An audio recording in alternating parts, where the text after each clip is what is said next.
আসসালামু আলাইকুম প্রিয় ভিউয়ার, আশা করি সবাই ভালো আছেন। দেশ বিদেশ থেকে যারা আমার ভিডিও দেখছেন সবাইকে শুভেচ্ছা। আজকের ভিডিও যদি আপনি না টেনে সম্পূর্ণ দেখবেন, খুব তাড়াতাড়ি আরবিতে কথা বলতে পারবেন। আরব দেশে সবচেয়ে গুরুত্বপূর্ণ হয়েছে আরবি ভাষা।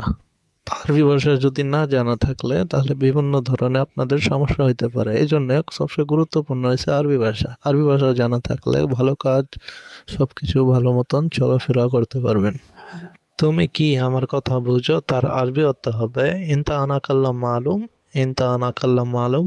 এখানে ইনতা মানে তুমি, আনা মানে আমার, কাল্লাম মানে কথা, মালুম মানে জানা বা বুঝা। তাহলে আমরা শিখলাম ইনতা আনা কাল্লাম মালুম। 6 মাস তুমি আমার সাথে কাজ করো। তার আরবি অর্থ হবে ইনতা সিত্তা সাহার আনা সাওয়া সাওয়া সুগল। ইনতা সিত্তা সাহার আনা সাওয়া সাওয়া সুগল। এখানে ইনতা মানে তুমি, সিত্তা সাহার মানে 6 মাস। তাহলে আমরা শিখলাম ইনতা সিত্তা সাহার আনা সাওয়া সাওয়া সুগল। বেশি বকবক করলে মাথা নষ্ট হয়ে যায়। তার আরবি অর্থ হবে জিয়াদা গিরগির রাজ খারবান। জিয়াদা গিরগির রাজ খারবান। এখানে জিয়াদা মানে বেশি, গিরগির মানে বকবক করা, রাজ মানে মাথা, খারবান মানে খারাপ বা নষ্ট। তাহলে আমরা শিখলাম জিয়াদা গিরগির রাজ খারবান। আমি কি বলি আর তুই কি বুঝো? তা আরবি হতে হবে আনাইশ কাল্লাম ইনতা ইস মালুম। আনাইস কাল্লাম ইনতা ইস মালুম। এখানে আনা মানে আমি, ইস মানে কি, কাল্লাম মানে কথা বলা, ইনতা মানে তুমি, মালুম মানে বুঝা। তাহলে আমরা শিখলাম আনা ইস কাল্লাম ইনতা ইস মালুম। কত বছর তুমি এখানে আছো? তার আরবি অর্থ হবে ইনতা কাম সানা মৌজুদ হ্যানা। ইনতা কাম সানা মৌজুদ হ্যানা। এখানে ইনতা মানে তুমি, কাম মানে কত, সানা মানে বছর, মজুদ মানে আছো, হেনা মানে এখানে। তাহলে আমরা শিখলাম ইনতা কাম সানা মজুদ হেনা। সে সম্ভবত আমার কথা বুঝে না। তার আরবি অর্থ হবে হুয়া মুমকিন মাফি মালুম আনা কাল্লাম।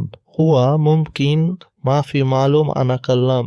এখানে হুয়া মানে সে, মুমকিন মানে সম্ভবত, মাফি মালুম মানে বুঝে না, আনা কাল্লাম মানে আমার কথা। তাহলে আমরা শিখলাম হুয়া মুমকিন মাফি মালুম আনা কাল্লাম।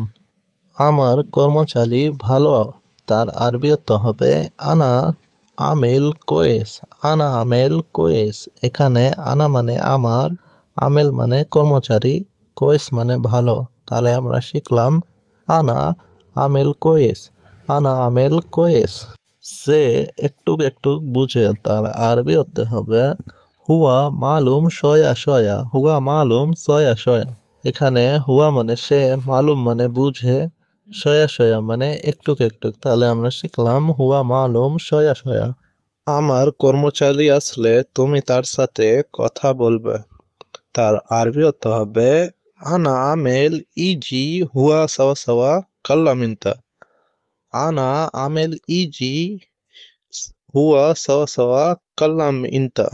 এখানে আনা আমেল মানে আমার কর্মচারী, ইজি মানে আসা, হুয়া মানে সে, সাওয়া সাওয়া মানে তার সাথে, কাল্লাম ইনতা মানে তুমি কথা বলবে।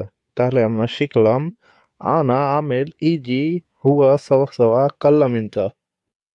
তুমি তো কিচ্ছুই বুঝো না। তার আরবি অর্থ হবে ইনতা কুল্লু মাফি মালুম।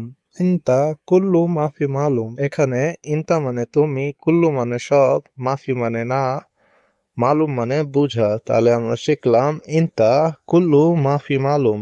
এটা বাংলাদেশি কর্মচারী। তার আরবি অর্থ হবে আদা আমেল বাঙালি। আদা আমেল বাঙালি। এখানে আদা মানে এটা, বাঙালি মানে বাংলাদেশ, আমেল মানে কর্মচারী। তাহলে আমরা শিখলাম আদা আমেল বাঙালি। তুমি যাওয়ার পরে সে এসেছে। তার আরবি অর্থ হবে ইনতারো হুয়া ইজি। ইনতারো হুয়া ইজি। এখানে ইনতা মানে তুমি, রো মানে যাওয়া, হুয়া মানে সে, ইজি মানে আসা। তাহলে আমরা শিখলাম ইনতারো হুয়া ইজি। প্রিয় ভিউয়ার, আশা করি ভিডিওটি ভালো লাগছে। অবশ্যই একটি লাইক এন্ড শেয়ার করে দিবেন। সবার আগে সাবস্ক্রাইব করে দিবেন।